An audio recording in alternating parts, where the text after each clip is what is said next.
பூண்டு பிடிக்காதவங்களுக்கு கூட இந்த மாதிரி ரைஸ் செஞ்சு கொடுங்க, ரொம்பவே விரும்பி சாப்பிடுவாங்க.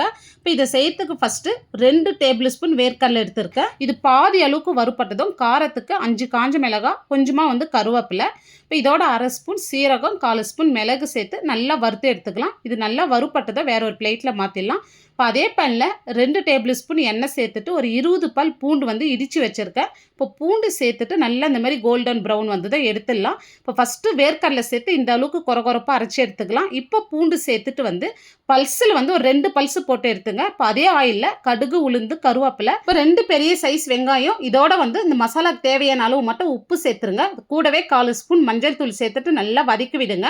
இப்போ நல்லா வதங்கந்து வந்து நம்ம வறுத்து அரைச்ச மசாலா வந்து இந்த வெங்காயத்தோடு சேர்த்துடலாம். இந்த மசாலா வந்து இந்த வெங்காயத்தோடு நல்லா கலந்து வரணும், அது வரைக்கும் நல்லா வதக்கி விட்டுட்டு இப்போ தேவையான அளவு வடித்த சாதம் சேர்த்துட்டு பொடியை நறுக்குனா கொத்தமல்லி சேர்த்து நல்லா கலந்து விட்டுங்க. அவ்வளோதான், பூண்டு சாதம் சூப்பராக ரெடி ஆயிடுச்சு. இது கூட வந்து முட்டை வறுவல் வச்சு சாப்பிட்டு பாருங்க, ரொம்பவே சூப்பராக இருக்கும். இந்த வீடியோ டீட்டெயில்டாக பார்க்கணுன்னா இந்த ப்ளே பட்டனை கிளிக் பண்ணி பாருங்க. பிடிச்சிருந்தா லைக் பண்ணிட்டு சப்ஸ்கிரைப் பண்ணுங்க.